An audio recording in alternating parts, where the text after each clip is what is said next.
শহীদের স্বপ্নের দেশ গড়তে নির্বাচনের বিকল্প নেই। কিশোরগঞ্জে বিএনপির সমাবেশে তারেক রহমান। স্বৈরাচারের দোসরদের রুখতে অন্তর্বর্তী সরকারকে সহযোগিতার আহ্বান।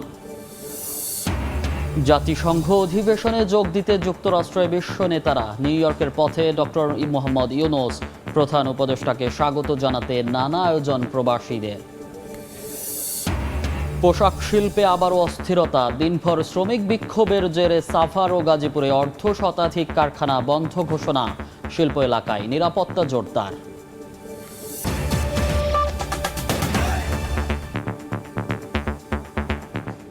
জনপদের সময় সঙ্গে আছি আমি মনির হোসাইন। বাঁচানো গেল না আন্দোলনে বগুড়ায় গুলিবিদ্ধ শিশু জুনাইদ ইসলাম রাতুলকে। ৪৮ দিন পর ঢাকার national institute of neuro sciences হাসপাতালে মৃত্যু হয়। সন্ধ্যায় কেন্দ্রীয় শহীদ মিনারে হয়েছে প্রথম জানাজা।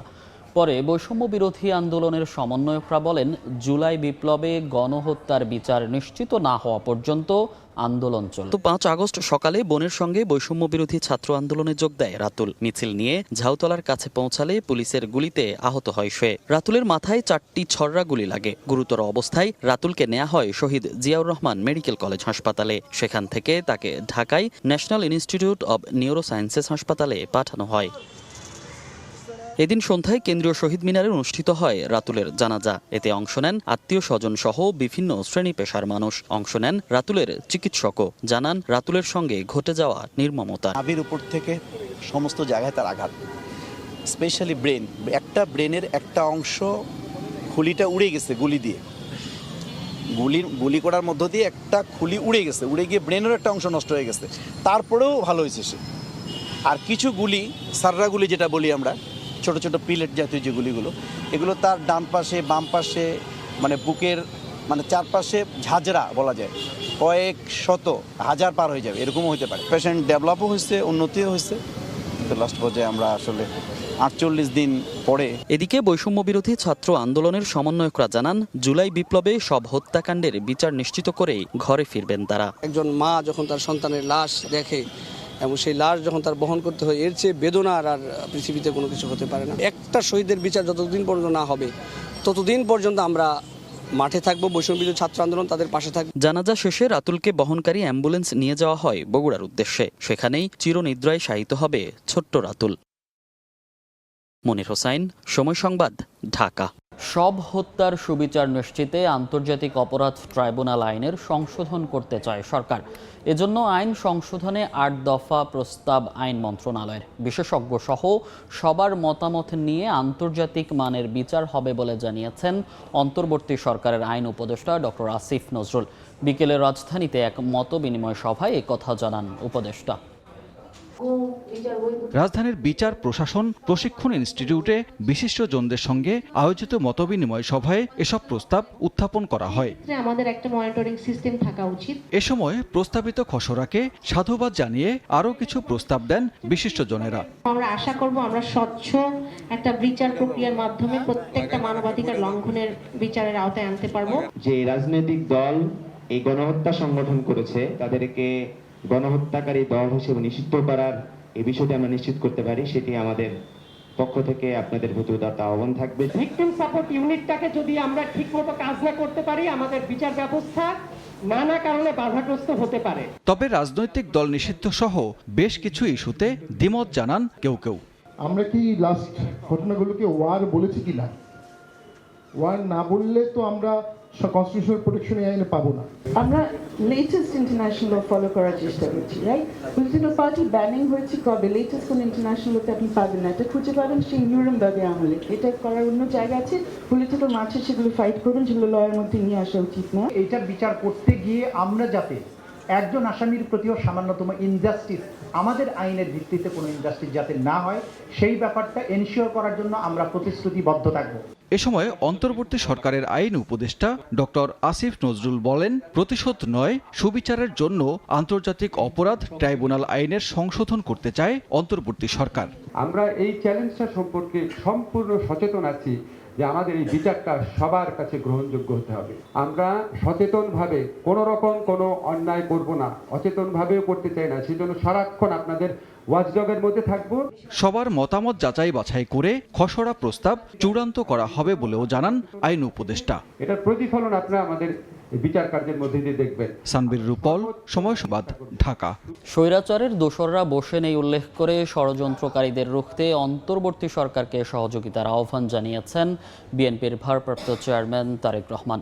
কিশোরগঞ্জ জেলা স্টেডিয়ামে বৈষম্য বিরোধী ছাত্র আন্দোলনে নিহতদের স্মরণে জেলা বিএনপির সমাবেশে তিনি কথা বলেন। তারেক রহমান বলেন, শহীদ ছাত্র জনতার কাঙ্ক্ষিত স্বপ্নের দেশ গড়তে জনগণের নির্বাচিত সরকারের বিকল্প নেই। স্লোগানে স্লোগানে মুখর জনসভাস্থল, হাজার হাজার মানুষের সমাগমে কানায় কানায় পূর্ণ হয়ে ওঠে কিশোরগঞ্জ জেলা স্টেডিয়াম মাঠ। বিএনপির সমাবেশ উপলক্ষে সোমবার দুপুর থেকে জেলার বিভিন্ন প্রান্ত থেকে জড়ো হন নেতাকর্মীরা। বৈষম্য বিরোধী আন্দোলনে নিহতদের স্মরণে সমাবেশ পরিণত হয় জনস্রোতে। ভার্চুয়ালি যুক্ত হয়ে দিক নির্দেশনামূলক বক্তব্য দেন বিএনপির ভারপ্রাপ্ত চেয়ারম্যান তারেক রহমান। নেতাকর্মীদের উদ্দেশ্যে তিনি বলেন, স্বৈরাচারের দোসররা বসে নেই, ষড়যন্ত্রকারীদের রুখতে অন্তর্বর্তী সরকারকে সহযোগিতা করার আহ্বান জানান তিনি। লাখো জনতার আত্মত্যাগের বিনিময় যে অন্তর্বর্তীকালীন সরকার প্রতিষ্ঠিত হয়েছে, এই সরকার জনগণের রাজনৈতিক যে প্রত্যাশা, যার জন্য বাংলাদেশের মানুষ বিগত 17 বছর ধরে সংগ্রাম করছে, সেই অধিকার যাতে সঠিকভাবে প্রতিষ্ঠিত হয় তার জন্য তারা পদক্ষেপ গ্রহণ করবে। স্বৈরাচারের প্রেতাত্মারা বসে নেই, তারা তাদের ষড়যন্ত্রকে অব্যাহত রেখেছে। একইভাবে যেরকম আমরা এই অন্তর্বর্তীকালীন সরকারকে সহযোগিতা করব, একই সাথে কোথায় কি সমস্যা হচ্ছে এবং কিভাবে তার সমাধান করতে হবে সেই সহযোগিতা আমাদের তাদেরকে দিতে হবে। শহীদ ছাত্র জনতার কাঙ্ক্ষিত স্বপ্নের দেশ গড়তে জনগণের নির্বাচিত সরকারের বিকল্প নেই বলে জানান তারেক রহমান। জনগণের সরকারের বাধ্যবাধকতা থাকবে জনগণের কাছে, জবাবদিহিতা থাকবে জনগণের কাছে। যেহেতু তাদের জবাবদিহিতা থাকবে জনগণের কাছে, সেই জন্য জনগণের অভাব অভিযোগ তাদেরকে দেখতে হবে, শুনতে হবে। সেই জন্যই বাংলাদেশে প্রয়োজন বাংলাদেশের মানুষের কাছে জবাবদিহিমূলক একটি সরকার, যারা বাধ্য থাকবে জনগণের কাছে, এবং সেই জন্যই সেই অধিকার প্রতিষ্ঠিত করতে হবে ভোটের মাধ্যমে। এর আগে সভায় বিএনপির স্থায়ী কমিটির সদস্য নজরুল ইসলাম খান, বিএনপির চেয়ারপারসনের উপদেষ্টা ও সাবেক এমপি অ্যাডভোকেট ফজলুর রহমান ও সাংগঠনিক সম্পাদক সৈয়দ ইমরান সালেহ প্রিন্স সহ কেন্দ্রীয় ও জেলা বিএনপির নেতারা জনসভায় বক্তব্য দেন। সময় সংবাদ, কিশোরগঞ্জ। জাতিসংঘের ৭৯তম অধিবেশনে যোগ দিতে নিউ ইয়র্কের পথে অন্তর্বর্তী সরকারের প্রধান উপদেষ্টা ডক্টর মোহাম্মদ ইউনূস। ভোরে হজরত শাহজালাল আন্তর্জাতিক বিমানবন্দরে তাকে বিদায় জানান উপদেষ্টা পরিষদের সিনিয়র সদস্য, ৩ বাহিনী প্রধান সহ সামরিক বেসামরিক ঊর্ধ্বতন কর্মকর্তারা। মঙ্গলবার সাধারণ পরিষদের মূল পর্বের উদ্বোধনী অনুষ্ঠানে যোগ দেওয়ার পাশাপাশি ওই দিন মার্কিন প্রেসিডেন্ট জো বাইডেনের সঙ্গে দ্বিপক্ষীয় বৈঠক করবেন ডক্টর ইউনূস। তাকে স্বাগত জানাতে নানা প্রস্তুতি নিয়েছে প্রবাসী বাংলাদেশিরা। নিউ ইয়র্ক থেকে বিস্তারিত হাসানুজ্জামান সাকির রিপোর্টে। জাতিসংঘের সাধারণ পরিষদের ৭৯তম অধিবেশনে যোগ দিতে বিভিন্ন দেশের রাষ্ট্র ও সরকার প্রধানরা নিউ ইয়র্কে আসতে শুরু করেছেন। রোববার অধিবেশনের সাইডলাইনে সামিট অব দ্য ফিউচার শীর্ষক ইভেন্টে অংশ নেন রাষ্ট্র ও সরকার প্রধানদের অনেকে। জাতিসংঘের অধিবেশনে যোগ দিতে অন্তর্বর্তী সরকারের প্রধান উপদেষ্টা ডক্টর মোহাম্মদ ইউনূস এখন নিউ ইয়র্কের পথে। সোমবার ভোর ৫টা ৫০ কাতার এয়ারওয়েজের একটি বাণিজ্যিক ফ্লাইটে হজরত শাহজালাল বিমানবন্দর থেকে রওনা হন তিনি। নিউ ইয়র্ক সময় রাত 10:30টায় JFK আন্তর্জাতিক বিমানবন্দরে পৌঁছানোর কথা রয়েছে তার। ২৪ সেপ্টেম্বর জাতিসংঘের মূল বিতর্ক পর্বের উদ্বোধনী অনুষ্ঠানে যোগ দেওয়ার মধ্য দিয়ে ডক্টর ইউনূসের ৫ দিনের সফরের আনুষ্ঠানিক কর্মসূচি শুরু হবে। ওই দিনই মার্কিন প্রেসিডেন্ট জো বাইডেনের সঙ্গে দ্বিপক্ষীয় বৈঠকে বসবেন প্রধান উপদেষ্টা। এছাড়া তিনি জাতিসংঘ মহাসচিব, ইতালি, নেদারল্যান্ড, নেপাল ও পাকিস্তানের প্রধানমন্ত্রী, কুয়েতের যুবরাজ সহ বেশ কয়েকটি দেশের রাষ্ট্র ও সরকার প্রধানের সঙ্গে বৈঠক করবেন। ডক্টর ইউনূসের সঙ্গে সাক্ষাৎ করবেন বিশ্ব ব্যাংক, ইউরোপিয়ান কমিশন সহ বিভিন্ন বিভিন্ন প্রতিষ্ঠান ও সংস্থার প্রধানরা। বিভিন্ন দেশি বিদেশি অর্গানাইজেশন, সরকার সবারই একটা ভিন্ন রকম আগ্রহ তৈরি হয়েছে ওনার এই সফর উপলক্ষে। বাংলাদেশের অর্থনীতি সবচেয়ে বেশি প্রাধান্য পাবে, তার সাথে যে দ্বিপাক্ষিক আলোচনা হবে বাইডেনের সাথে এবং অন্যান্য নেতৃবৃন্দের সাথে, যে এখানে অর্থনীতিটাই সবচেয়ে বেশি গুরুত্ব পাবে। এদিকে ডক্টর ইউনূসের নিউ ইয়র্ক সফরকে কেন্দ্র করে প্রবাসীদের মধ্যে ব্যাপক আগ্রহ সৃষ্টি হয়েছে। প্রধান উপদেষ্টাকে স্বাগত জানাতে কর্মসূচি নিয়েছে যুক্তরাষ্ট্র বিএনপি। তাকে স্বাগত জানিয়ে বিমানবন্দরে ও জাতিসংঘ সদর দপ্তরের সামনে সমাবেশ করবেন তারা। আমরা প্রবাসীরা, বিশেষ করে যুক্তরাষ্ট্র বিএনপি পরিবার, তাকে এয়ারপোর্টে স্বাগত জানাবো। প্রধান উপদেষ্টা এবার জাতিসংঘের ভাষণের মাধ্যমে তিনি সেটা বাংলাদেশে কিভাবে সংস্কার করবেন সেটা তুলে ধরবেন। আগামী 27 সেপ্টেম্বর জাতিসংঘে ভাষণ দিয়ে প্রধান উপদেষ্টা ওই দিনই ঢাকার উদ্দেশ্যে নিউ ইয়র্ক ছাড়বেন। 29 সেপ্টেম্বর ভোরে পৌঁছাবেন বাংলাদেশে। হাসানুজ্জামান সাকি, সময় সংবাদ, নিউ ইয়র্ক।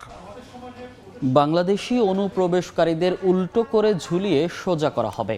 ভারতের কেন্দ্রীয় সরকারের স্বরাষ্ট্রমন্ত্রী অমিত শাহর এমন বক্তব্যের কড়া প্রতিবাদ জানালো বাংলাদেশ। বিকেলে পররাষ্ট্র মন্ত্রণালয়ের পক্ষ থেকে ঢাকায় ভারতীয় দূতাবাসের ডেপুটি হাই কমিশনারের কাছে প্রতিবাদ বার্তাটি হস্তান্তর করা হয়। পরে গণমাধ্যমে পাঠানো বিজ্ঞপ্তিতে পররাষ্ট্র মন্ত্রণালয় জানায়, সম্প্রতি ঝাড়খণ্ড রাজ্যে ভারতের কেন্দ্রীয় স্বরাষ্ট্রমন্ত্রী অমিত শাহ বাংলাদেশি নাগরিকদের নিয়ে যে মন্তব্য করেছেন তা অগ্রহণযোগ্য।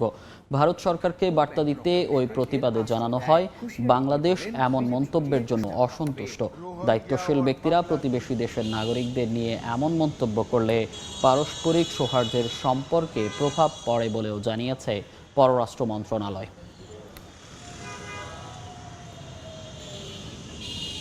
পোশাক শিল্পে আবারও অস্থিরতা। বকেয়া বেতন পরিশোধ সহ কয়েক দফা দাবিতে সড়ক অবরোধ করেন শ্রমিকরা। দিনভর বিক্ষোভের জেরে সাভার ও গাজীপুরে অর্ধ শতাধিক কারখানা বন্ধ ঘোষণা করে মালিকপক্ষ। পরে সেনাবাহিনী ও পুলিশের হস্তক্ষেপে পরিস্থিতি নিয়ন্ত্রণে আসে।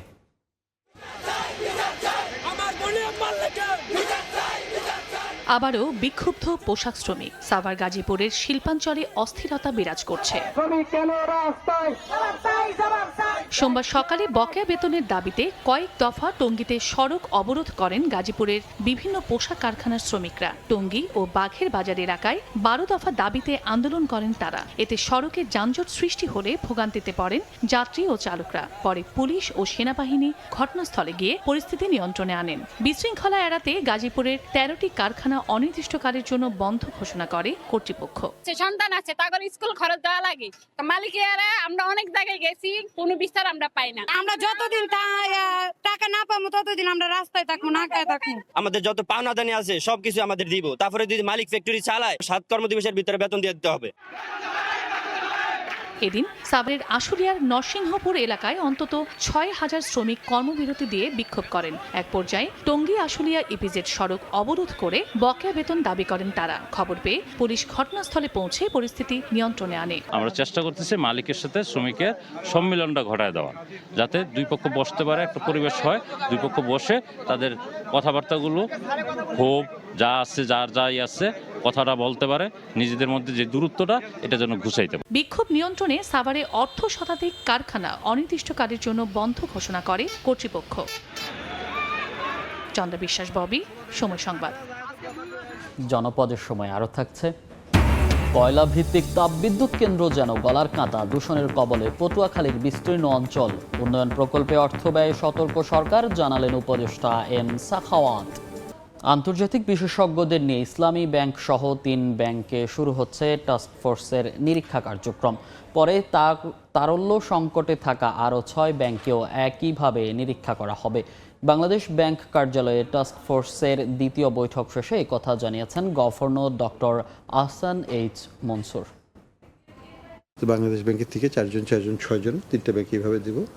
সাথে আমাদের 3টে বাংলাদেশ ব্যাংক থেকে 3 জন ডাইরেক্টর লেভেল তারা থাকবেন, এবং সাথে আমরা অডিট ফার্ম থেকেও আবার কিছু দেব। অডিটটাকে সুপারভিশন করবো আমরা বিদেশি এক্সপার্টদের দিয়ে। অ্যাসেট রিকভারি, অ্যাসেট আইডেন্টিফিকেশন, সেগুলো সবই করতে হবে।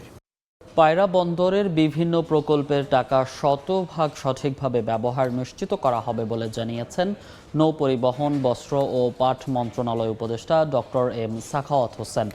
সকালে পায়রা বন্দরের উন্নয়ন প্রকল্পগুলো পরিদর্শনে আসেন এম সাখাওয়াত। পরে সাংবাদিকদের সঙ্গে মত বিনিময়কালে তিনি জানান, বন্দরের কানেক্টিভিটি উন্নয়ন করতে 4 লেন সড়ক ও রেল লাইনের কাজ দ্রুত শুরু করতে হবে। এছাড়া দেশের আমদানি পণ্যের কিছু অংশ এই বন্দরে খালাস করা হলে অন্য বন্দরের উপর চাপ কমবে। এছাড়া সঠিক ব্যবস্থাপনার মাধ্যমে বন্দরের মূল চ্যানেলের নাব্য ধরে রাখারও আশ্বাস দেন তিনি।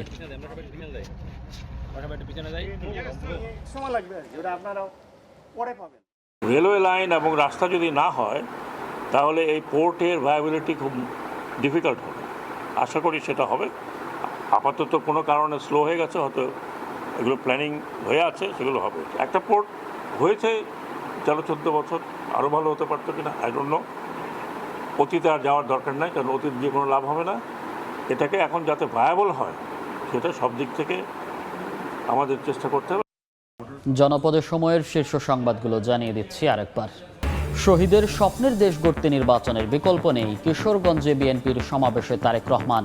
স্বৈরাচারের দোসরদের রুখতে অন্তর্বর্তী সরকারকে সহযোগিতার আহ্বান। এবং পোশাক শিল্পে আবারও অস্থিরতা, দিনভর শ্রমিক বিক্ষোভের জেরে সাভার ও গাজীপুরে 1/2 শতাধিক কারখানা বন্ধ ঘোষণা। শিল্প এলাকায় নিরাপত্তা জোরদার।